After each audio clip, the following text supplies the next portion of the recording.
다 함께 사도신경으로 우리의 신앙을 고백하도록 하겠습니다. 전능하사 천지를 만드신 하나님 아버지를 내가 믿사오며 그 외아들 우리 주 예수 그리스도를 믿사오니 이는 성령으로 잉태하사 동정녀 마리아에게 나시고 본디오 빌라도에게 고난을 받으사 십자가에 못 박혀 죽으시고 장사한 지 사흘 만에 죽은 자 가운데서 다시 살아나시며 하늘을 오르사 전능하신 하나님 편에 앉아 계시다가 저리로서 산자와 죽은 자를 심판하러 오시리라. 성령을 믿사오며 거룩한 공예와 성도가 서로 교통하는 것과 죄를 사해 주시는 것과 몸이 다시 사는 것과 영원히 사는 것을 믿사옵나이다. 아멘. 찬송가 135장 찬송하시겠습니다. 135장 1절과 4절을 찬송하시겠습니다. 함께 찬송합니다. 어저께나 오늘이나 어느 때든지 영원토록 변함없는 거룩한 말씀 믿고 순종하는 이의 생명 되시며 한량없이 아름답고 기쁜 일일세 어저께나 오늘이나 영원 무궁히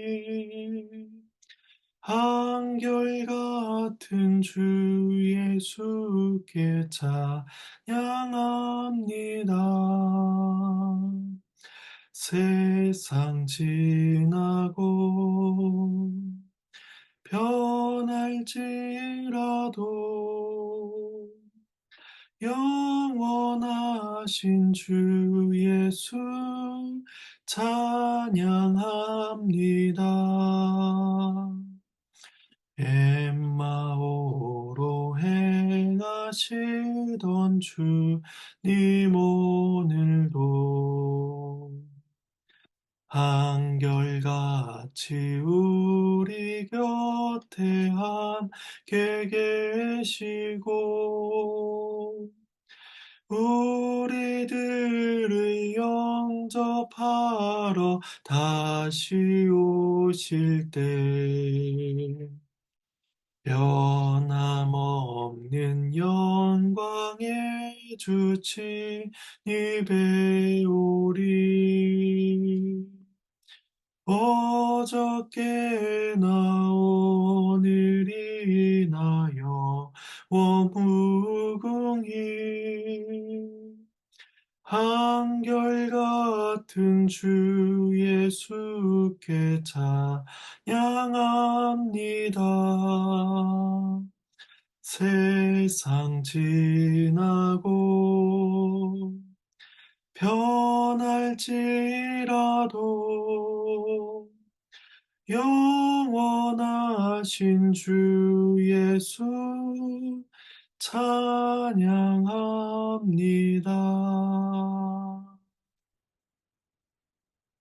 네, 함께 보실 말씀은 신명기 16장 18절에서 17장 13절까지 말씀입니다.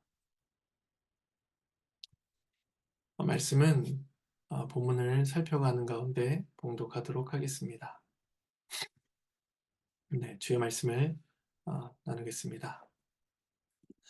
앞의 본문들에서는 정하고 부정한 짐승들에 대해서나 유월절과 같은 정일기들에 대한 규례가 명령됨으로써 이스라엘이 지켜야 할 종교적인 질서에 대해서 말씀하였습니다.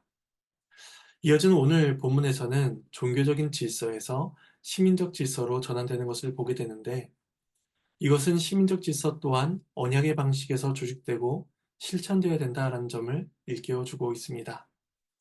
그래서 16장 18절부터 18장 마지막 절까지는 네 가지 직분이 기술되고 있는데 그것은 곧 재판장, 왕, 제사장, 선자임을 보게 됩니다. 일반적으로 고대 사회에서 왕이 최고 권위자였음을 생각해 본다면 왕보다 재판장이 먼저 언급되는 것은 상당히 이례적인 일이다라는 것을 생각해 보게 됩니다. 이것은 이스라엘이 하나님의 나라로서 그만큼 공의롭게 세워져야 된다는 것을 암시하고 있다고 할 수가 있을 것입니다. 먼저 18절에서 20절까지 말씀을 봉독하도록 하겠습니다. 내 하나님 여호와께서 내게 주시는 각 성에서 내 지파를 따라 재판장들과 지도자들을 둘 것이요 그들은 공의로 백성을 재판할 것이니라. 너는 재판을 굳게 하지 말며 사람을 외모로 보지 말며 또 뇌물을 받지 말라. 뇌물은 지혜자의 눈을 어둡게 하고 의인의 말을 굳게 하느니라. 너는 마땅히 공의만을 따르라. 그리하면 네가 살겠고 내 하나님 여호와께서 내게 주신 땅을 차지하리라. 각 성에 세워진 재판장과 지도자들은 공의로서 백성을 재판해야 합니다.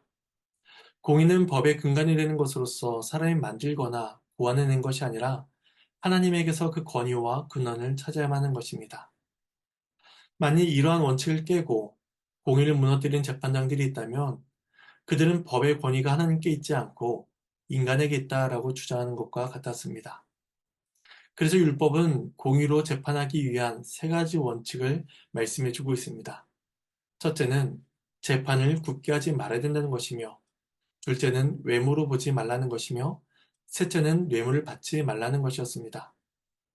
율법이 세 가지 금지 원칙을 말한 이유는 부와 권력에 의해서 판결이 영향을 받지 않아야 하며, 더 나아가 누구라도 하나님 앞에 나아갈 수 있다라는 것을 보여주는 것이었습니다. 일반적으로 뇌물을 제공하고 편파적인 판결을 받을 수 있도록 영향력을 행사하는 경우는 부자와 권력자들이었습니다. 하지만 율법은 가난하고 궁핍한 자들도 공의로운 재판에 의해서 보호를 받을 수 있음을 가르칩니다. 출애굽기 22장 23절에서는 과부나 고아와 같은 자들이 하나님께 부르짖으면 하나님께서 반드시 그 부르짖음을 들으신다라고 말씀하였는데, 오늘 본문의 재판정이 이와 같은 기능을 제공하고 있었던 것입니다. 가난하고 궁핍한 자들이 여호와께 부르짖듯이 그들은 재판장에게 나아가 부르짖을 수가 있었던 것입니다. 이를 통해 율법은 약자들이 언약 공동체 안에서 양도할 수 없는 권리를 가지고 있으며 그 권리를 보호하는 것이 재판정의 임무다라는 것을 보여줍니다. 20절은 너는 마땅히 공의만 따르라 라고 명령하고 있습니다. 이것이 약속의 땅을 살아가는 자의 올바른 태도이기 때문이었습니다. 이스라엘은 법의 권위가 하나님으로부터 온다는 사실을 기억하며 공의롭게 법을 집행함으로써 그들에게 허락된 가나안 땅을 살아가야만 했습니다. 그런데 이어진 21절에서 17장 1절까지는 갑자기 우상숭배와 관련된 교훈이 나오고 있습니다. 공의로운 재판에 대해서 말씀하시다가 갑자기 우상숭배를 금지하는 말씀이 나오는 것은 다소 어색해 보이기도 합니다. 하지만 17장 2절부터 우상숭배자에 대한 처벌 사례가 나오는 것을 볼 때에 이것 또한 공의로운 재판이라는 한 가지 주제로 묶여 있음을 우리는 보게 됩니다. 먼저 21절부터 17장 1절까지 말씀을 봉독하겠습니다. 내 하나님 여호와를 위하여 쌓은 제단 곁에 어떤 나무로든지 아세라상을 세우지 말며 자기를 위하여 주상을 세우지 말라. 내 하나님 여호와께서 미워하시느니라. 흠이나 악질 있는 소와 양은 아무것도 내 하나님 여호와께 드리지 말지니 이는 내 하나님 여호와께 가증한 것이 됨이니라. 이스라엘은 하나님께 제단을 쌓아 예배할 수가 있었는데 그때의 제단 주변을 이방의 우상과 관련한 양식으로 꾸며서는 안 되었습니다. 이것은 하나님의 백성들이 여호와 신앙과 이방 신앙을 혼합하여 섬길 수 있음을 보여줍니다.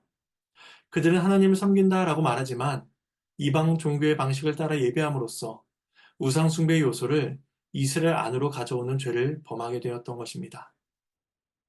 이런 이방 종교의 특징은 자기를 위한다는 것에 있었습니다. 이것은 21절에서 하나님 여호와를 위하여라는 말과 22절에서 자기를 위하여라는 말로써 대조를 보여줍니다. 하나님께 올려진 예배는 하나님께서 제정하신 방식에 따라서만 이루어져야 했습니다. 그것이 하나님 여호와를 위한 예배였습니다. 만일에 그렇지 않다면 아무리 화려한 재단이라고 할지라도 결국은 우리 자신을 위한 동기에서 비롯되었음을 우리는 부인할 수가 없는 것입니다. 그래서 17장 1절에서는 흠이 있거나 병이 든 짐승을 제물로 드리는 것에 대해서 또한 교훈하고 있음을 보게 됩니다.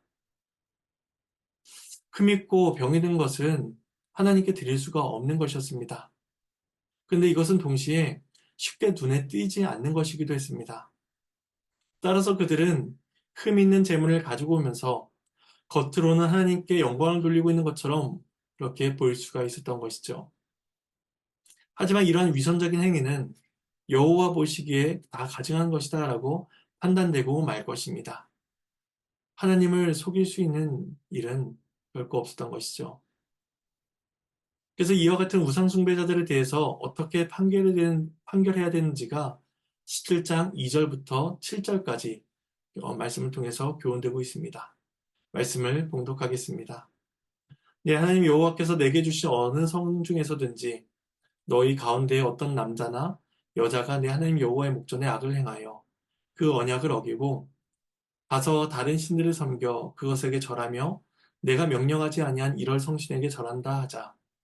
그것이 내게 알려짐으로 네가 듣거든 자세히 조사해 볼지니 만일 그 일과 말이 확실하여 이스라엘 중에 이러한 가증한 일을 행함이 있으면 너는 그 악을 행한 남자나 여자를 내 성문으로 끌어내고 그 남자나 여자를 돌로 쳐 죽이되 죽일 자를 두 사람이나 세 사람의 증언으로 죽일 것이요 한 사람의 증언으로는 죽이지 말 것이며 이런 자를 죽이기 위하여는 증인이 먼저 그에게 손을 댄 후에 무백성이 손을 댈지니라. 너는 이와 같이 하여 너희 중에서 악을 제할지니라. 다른 신을 섬기는 것은 이스라엘 내에서 가장 중요한 범죄 중의 하나였습니다. 이방 신을 숭배하는 것은 여호와만을 섬겨야 된다라는 제일되는 계명을 위반하는 것으로서 언약 공동체인 이스라엘의 기초를 뒤흔드는 것과 같았습니다. 그러므로 재판장들은 이스라엘의 안전과 생명을 보호하기 위해서 우상숭배와 관련된 판결을 엄중하게 다뤄야 했습니다.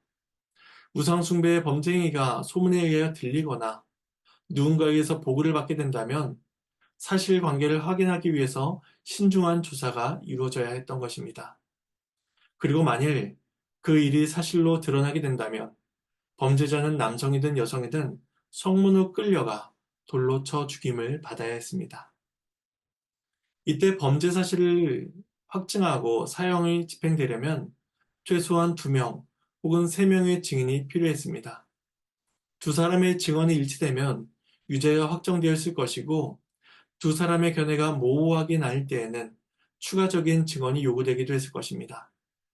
이러한 증인의 원칙은 신약 성경에서도 발견할 수가 있습니다.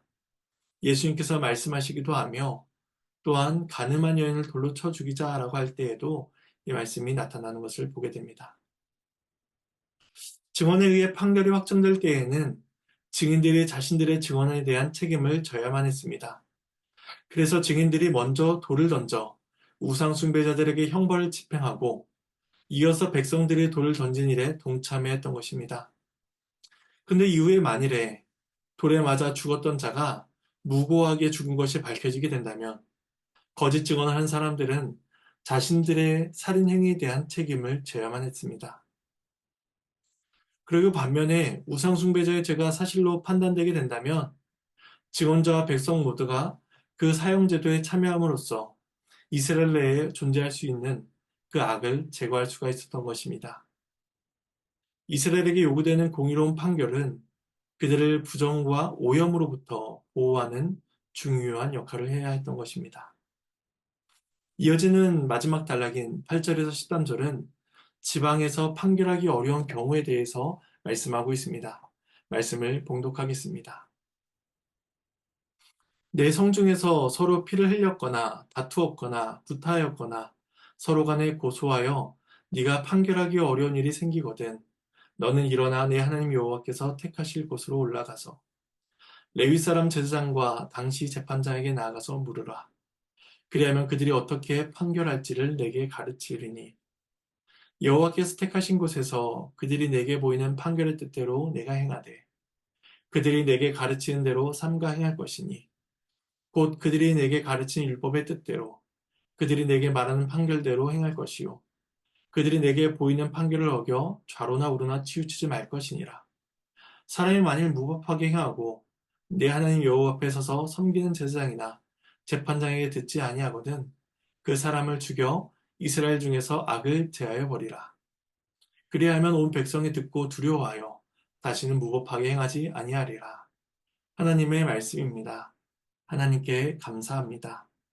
지방의 재판관은 자신이 판결하기 어려운 경우에 여호와께서 택하신 곳, 즉 상급 재판관으로 재판정으로 사건을 넘겨야 했습니다. 법의 원칙은 명확했습니다. 공의롭게 판단해야 된다는 것입니다. 하지만 일부 사건들은 범죄가 고의적인지 우발적인 것인지 명확하지가 않았습니다. 8절에서는 그 판결에 있어서 예상되는 어려움들에 대해서 명시하고 있습니다. 여기에서 언급되는 것들이 무엇을 뜻하는지 명확히 알 수 없지만 살인, 재산 다툼, 신체상해 등의 사건들이다라고 볼 수가 있을 것입니다. 판결이 어려운 경우에 성소에 올라온 지방 재판장들은 사건에 대해서 문의하고 판결을 받아야 했습니다. 여기서는 재판장뿐만 아니라 제사장까지도 그 판결에 관여하게 되는데 이것은 언약의 그 하나님께서 이스라엘을 보호해 주시기를 구하며 하나님의 뜻을 구하는 일이 있었을 것임을 우리는 생각해 보게 됩니다. 이렇게 함으로써 최종적인 판결이 내려지게 되면 모두가 그 판결에 따라야만 했습니다. 그것은 하나님으로부터 주어진 공의로운 판결이기 때문입니다. 만일에 최종 판결에 불복한 자들이 있다면 그들은 죽음으로써 그 악을 완전히 제거해야만 했습니다. 왜냐하면 최종 판결은 하나님의 권위에 의해서 주어진 것이기 때문에 그에 대한 불복은 곧 하나님의 권위에 대한 불복이었기 때문입니다. 이처럼 하나님께서는 이스라엘의 재판장을 세우시고 재판의 원칙을 공의로 말씀하심으로써 하나님의 나라가 정의와 공의에 의해 세워지는 나라임을 가르쳐 주셨습니다. 이스라엘은 외부로부터의 적을 제거해야 되는 책임도 있었지만 동시에 내부로부터의 적, 즉 죄의 제거를 위해서도 많은 노력을 기하했던 것입니다. 그들이 재판을 통해서 정의와 공의를 세울 때에 이스라엘 백성들은 약속의 땅에 주는 많은 복들을 누리며 살 수가 있었을 것입니다. 우리는 공의로 재판하라 라고 명하신 하나님께서 가장 공의로우신 분임을 잊지 않아야 될 것입니다. 우리는 매일같이 공의로우신 하나님 앞에서 살아가지만 죄에 대한 심판을 받지 않고 있습니다. 그것은 그리스도 안에서 하나님의 공의가 모두 성취되었기 때문입니다. 우리는 이러한 사실을 기억하며 하나님의 은혜에 감사하고 동시에 우리에게 주어진 책임을 다할 것입니다.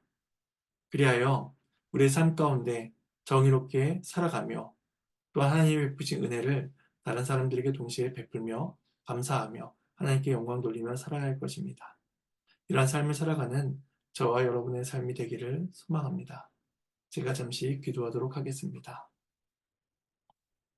하나님의 은혜에 감사를 드립니다. 오늘 말씀을 통하여서 하나님의 나라가 공의에 의해서 세워져야 된다는 사실을 보게 하심에 참으로 감사를 드립니다. 우리 또한 공의롭지 못한 자들이건만 공의로우신 하나님께서 그리스도 안에서 모든 공의를 해결해 주심으로써 정의로운 삶을 살 수 있게 되었음을 생각하게 됩니다. 이러한 은혜에 감사하며 하나님께 영광 돌리고 주 앞에 살아가는 복된 인생이 될 수 있도록 도와주시옵소서.